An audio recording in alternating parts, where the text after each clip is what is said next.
Right now on 5 on your side at 10. The heat index on Sunday over 100. The heat advisory has been extended, plus our next good chance for thunderstorms. Keeping you and your car safe. Our I-Team cracking down on the rise of car thefts in the area, why it's now becoming a hassle for auto shops too. This isn't our first flood, and it won't be our last, but we are going to survive this whole thing. The road to recovery for local businesses damaged by recent flooding. And we begin tonight with a live look over downtown. Temperatures are starting to cool down a bit after a hot and humid day. Thank you for joining us. I'm Brent Solomon. Parts of the bi-state are still under a heat advisory tonight. Let's check in with meteorologist Jim Castillo with a first look at the forecast. Hey there, Jim. Yeah, hi, Brent. So that heat advisory has been extended all the way into Sunday, and that includes the metro and a large part of our Missouri counties and right along the Mississippi River and our Illinois counties there. So you get the idea. Today we had heat indices around St. Louis as high as 106, maybe 107, and that high was 96 degrees. Tomorrow about the same, maybe a degree or two cooler, but that heat advisory until 8 p.m. on Sunday. Where are we right now? Still, look at that. At 10 o'clock at night, 88 degrees in St. Louis, but it feels like 97 because of that humidity that's so high and the dew point's at 74. So earlier, we did have some isolated showers and storms around Gasconade County, mainly northern Gasconade County and northwestern Franklin County, and then a little bit around Alton, Illinois. That was brief and very quick, and same thing for tomorrow. Just isolated showers and storms possible, most of us dry, and it's just hot and steamy. High temperatures about 94 in St. Louis. Coming up, we'll talk about when there's a good chance of storms, and I'll time it out for you in just a bit, Brent. All right, Jim, we'll see you then. Tonight, a Rock Hill restaurant back open after it had to close down twice due to flooding. New at 10, 5 on your side's Mercedes McKay is on scene with more on their road to recovery.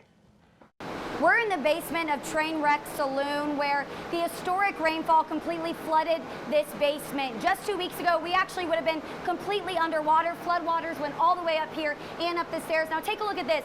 This used to be their walk-in cooler. It was full of beer and food, and now it's completely empty, and they're just asking the community for support. The Trainwreck Saloon has called Manchester Road home for a while now. 40 years. So rushing waters filling up his restaurant and bar isn't anything new to owner George Hansford. So we got flooded in 2008, and it was like 30 inches in here. This time wasn't that bad. Almost 2 weeks ago, this is what it looked like outside of Hansford's business. Water's still rolling down Manchester Road. Water's still rolling down. Look at that current. That current made its way into the restaurant's basement, destroying pretty much everything from electric panels to water heaters to the walk-in cooler in a matter of hours. This whole thing was filled. It was coming over, just cascading right down in the wall here. Hansford reopened his doors after 4 days of cleaning, only to close them right back up 4 days later when more rain came in. It was heartbreaking, because there's certain things that we had already, cleaned up, put behind us. The added water even destroying things that were just replaced. It ruined the water heaters again. It got up to about 2 feet. So these are a second set of water heaters already. While the work is far from over, Hansford just wants the community to know their lights are back on and they're ready to serve you. This isn't our first flood, and it won't be our last, but we are going to survive this whole thing. In Rock Hill, Mercedes McKay, 5 on your side.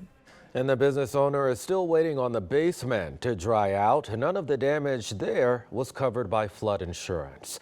Rock Hill businesses aren't the only ones working to recover. Today, the Ferguson Brewing Company held a big reopening. It had to close several times over the past few years due to flooding, a fire, riots, and the pandemic. The North County Brewery returned with its full menu today and kicked the night off with live music. Across the river, a flood resource center opening today at East St. Louis High School. Hundreds of people came out for assistance, food, and supplies. Right now, many streets in East St. Louis are still flooded. The St. Clair County Emergency Management Director says crews are still working to assess all of the damage, and they're not sure if there will be any federal help. I can just tell you we're building a best case scenario for everybody who was impacted to plead our case that they do need some type of assistance. The Flood Resource Center will reopen tomorrow from noon until 5. For more info on flood resources, text the word HELP to 314-425-5355. Tonight, a rise in car crimes. Brentwood police say they've got several calls just this week regarding armed crooks stealing cars. They say it's mainly happening at night, although there have been some cases in broad daylight. Police urge you to report any suspicious behavior by calling 911. They say never confront the suspects. Well, with the surge in stolen cars actually rising, our I-Team is finding new ways to keep you from becoming a victim. Tonight, our Christine Byers found out auto shops are struggling to keep up with the high demand of some anti-car theft devices. The U.S. Senate in a rare Saturday session. The measure now up for debate after the vice president broke a 50-50 tie. Monkeypox concerns. Is it possible to contract the virus while trying on clothes? And should you bring your own sheets and towels to an Airbnb? Our Verify team gets answers. Hot and humid weather continues to tell you how long this stretch of heat will last, plus our next chance for thunderstorms coming up. Now to that report from our I-Team about the rise in car thefts and the one problem auto shops are seeing right now. Here's Christine Byers. Joe Barbalia has had the club on shelves at his Southwest Auto Parts store for decades. But suddenly, he's struggling to keep up. This is the last one. It's about the only thing police say can stop thieves from stealing Kias and Hyundais, which are disappearing from driveways in droves. We have two in a shop next door right now, both broken windows. Both ignitions pulled out. Police say the way ignitions were designed on some models make it easy for thieves to steal them by using USB cords as keys. So far this year, 669 Kias and Hyundais have been reported stolen through the end of June, compared to 137 last year. That's a 388% increase. So they're recommending people buy highly visible steering wheel locks, like the club. When you have a club on the car, and you put it on the steering wheel and you face it up like that and they see that yellow thing in the window, they have to deal with this also besides the ignition switch, besides the wiring. So it's easier if they just go to another car. St. Louis Police Major Janice Bachstruck agrees. We have not seen any of them with a car club attached to it that have been stolen. The trend is making it hard for shops like Barbalia's to keep them in stock. We'll be down to pick them up in a little bit. Retailers like Barbalia charge about $30 to $40 for the devices. Some locations in St. Louis City sell them at cost for $14 a piece. This week, the Citizen Service Bureau said they only had 3 left. Barbalia recently got a dozen into his shop. I hope they last a week, but that's about a month's supply. We'll see how that lasts. For the I-Team, Christine Byers, 5 on your side. Now, St. Louis Police is working to partner with Hyundai and Kia dealerships to get more clubs in stock. We have a list of where you can find steering wheel locks on KSDK.com. Well, it's that time of year again. Parents and kids getting ready for the upcoming school year. Today, St. Louis Public Schools teamed up with the Urban League to fulfill some back-to-school needs. Children gathered inside of America Center to get free book bags, haircuts, and other school supplies. Families could also get free health screenings and vaccinations. Well, it's also tax-free weekend in Missouri and even in Illinois. Missouri's tax-free weekend runs until tomorrow. You can score deals on clothes, school supplies, computers, and more for no sales tax. Over in Illinois, there's a reduced sales tax, and that will last through next Sunday. We made it very easy for you to find everything you need to know about tax-free weekend. Text the word tax to 314-425-5355. Okay, overnight lows tonight dropping down only into the 70s, near 80 in St. Louis, about 78. It's mostly clear, no nocturnal thunderstorms, but our storm chance really ramps up. We'll talk about it coming up. Just hours ago, Senate Democrats voted to start considering the Inflation Reduction Act. Vice President Kamala Harris broke the 50-50 tie. Senators gathered for a special Saturday session to vote on the bill, which would attempt to lower the deficit and costs for prescription drugs. It also aims to tackle climate change. The measure includes $430 billion in new spending, and it raises more than $470 billion in new revenue. The vote now triggers up to 20 hours of debate.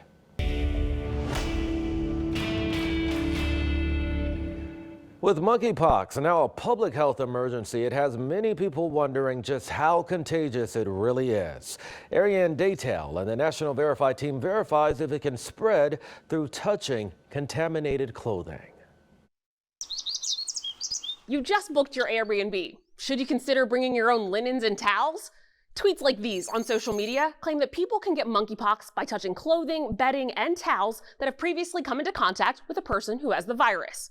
As of July 28th, monkeypox, which has been declared a public health emergency of international concern by the WHO, has been detected in at least 78 countries. Reported cases are currently on the rise here in the United States, according to the Centers for Disease Control and Prevention. So let's verify. Can monkeypox spread through touching contaminated clothing and linens?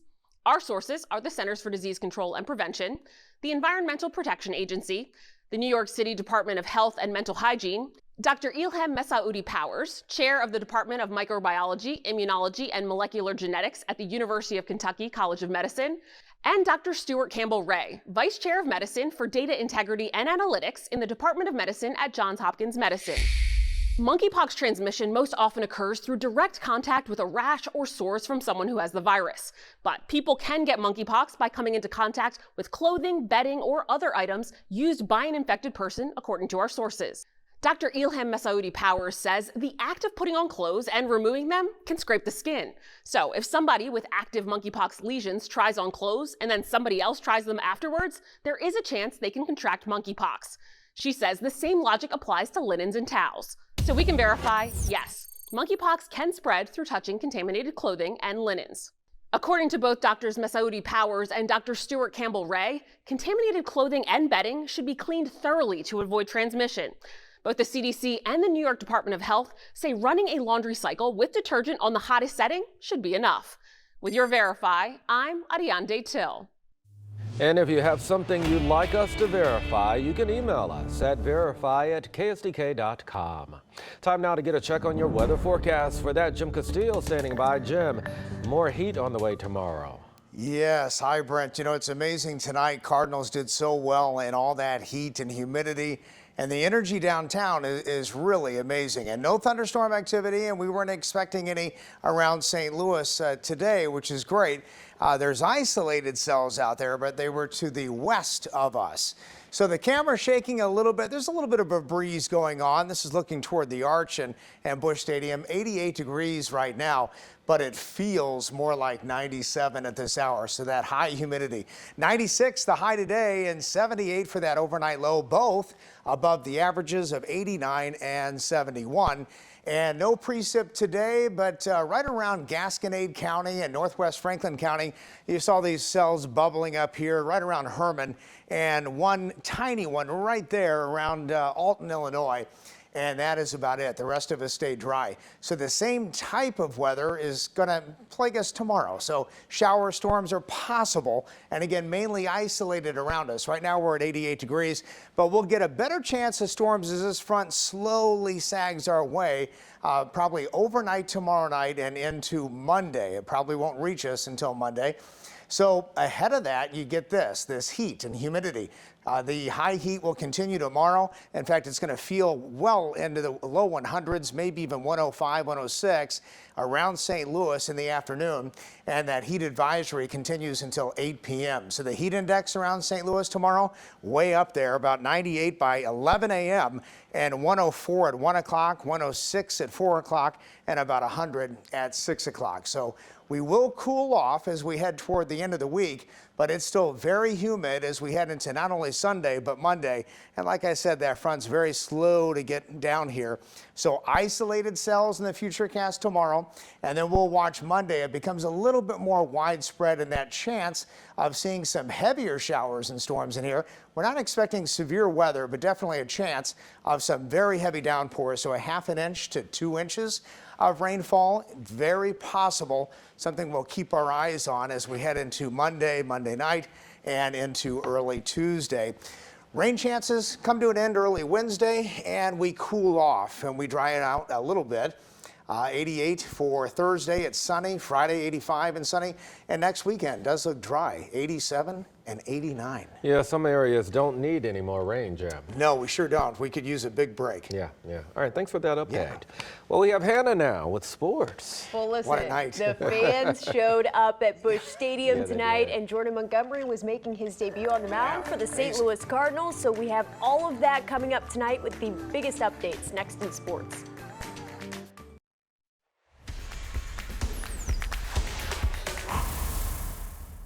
Matt Carpenter and the Yankees are in town, and St. Louis fans showed up tonight. The largest crowd in Busch Stadium history, with more than 48,000 fans. Let's head down the street and see how it went. Jordan Montgomery making his debut for the Cardinals tonight against the team he was traded by just last week. In the first inning, Nolan Arenado rips this one into left field. Paul Goldschmidt will score, and the Cardinals are on the board 1-0 early. In the 8th inning, and you have to see this, ball to right field, Larson Nootbaar with that diving catch, his second of the night, bringing fans to their feet as the team itself points out to right field.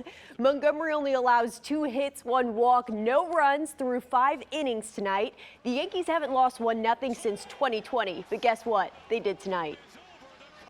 I've heard so many good things about the fans, and it's a packed house, and it was great game. Feel it on the first pitch of the game when Pujols was announced. Place was loud.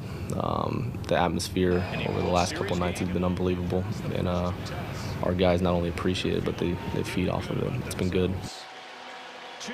Absolutely incredible. Today, 8 new members were enshrined into the Pro Football Hall of Fame. Former St. Louis Rams head coach Dick Vermeil is a member of that 2022 class, and rightfully so. Sports director Frank Cusimano spoke with those in Canton about the impact Coach Vermeil made. Hannah, thanks. Only 11,000 were on hand to see it, but it was a special day for the 85-year-old Dick Vermeil. He became the 28th coach in pro football history to enter this Hall of Fame, and he has to be one of the busiest men of all time. Look at this video from this morning. We were at the parade at about 8 a.m. The coach was there along with 100,000 people. Then he had the induction, then onto the NFL Network for an extended interview, and now he's hosting a big party at a local country club. I caught up with some of his old friends earlier in the day. How emotional is this for you to see your friend and longtime coach go in? You know, very emotional. He was fantastic last night in the Gold Jacket dinner. But the team, this is the 5th person of that team to make it, and I hope a couple more can make it. And so it's emotional for all of them, and it's a very good accomplishment. I mean, they were a fantastic group of guys. A great role model, great person. I mean, I'll talk to Coach Vermeil 4 or 5 times a month. He'll just call and ask how you doing. You know, and I was talking to someone that was like, well, what does he bring? I'm like, you think about it, when you was playing, you were out there 3 hours, and you keep hearing guys saying he care about you. You're like, well, how he care about you? You out there 3 hours practicing. But the things he did off the field, you know, make sure your family's right, you're okay, checking on you, those small things really mean something. Just grateful for him as a human being. You know, it's really understanding the psychology of players, how to get the most out of us, right, and to maximize our potential. So just love him, man, and just happy for him. Coach says that life will slow down a little bit after this, and he's looking forward to his Sundays, where he watches 3 NFL games every Sunday and drinks some fine red wine made by Vermeil Wines. Sounds like a pretty good way to spend a Sunday. With photographer Jimmy Kruko, I'm Frank Cusimano. Let's send it back to the station. What a special coach. The St. Louis Surge women's basketball team has made the playoffs, facing the Flint Monarchs in Game 1 in the second quarter. Sugg Sutton drives the net, taking this one in herself for an easy 2. Surge trails by 13 at half. In the second half, they play catch up. Brittany Carter drives for the layup, and they cut the deficit to 4 points with less than 2 minutes to go. But it's not enough tonight as the Surge loses 89-80. A tough loss for them, but so much excitement in the city tonight. And a lot I of can't get over that fan celebration, base. I can only imagine, in downtown tonight. It's fantastic. You can feel it. You can feel it. Well, can we feel the heat? Yeah, That's and the it's question. going to stay with us. That heat advisory goes till 8 p.m. tomorrow evening, and 94 for the high, but some areas could get to 95, 96. Only isolated storm cells again or showers later tomorrow afternoon, early evening. You lose the daytime heating, then that rain chance goes away. Overnight, Sunday night, early Monday, we may see some nocturnal storms with the front getting closer and a low-level jet developing along that front. 91 for Monday, and then scattered storms Monday night and into Tuesday. And then finally, early Wednesday, we'll see a shower or two, and then clearing up and getting a little less humid by Thursday. Lots of sunshine and 88. And we're pretty much in the 80s, close to 90 for the rest of the week. Yeah, and a nice cool down as we head towards the end of next week. Nice to see you in August. Yeah, it is. Thank you, Jim. Yeah. And thank you for joining us. That's it at 10. Saturday Night Live is next. Have a great night.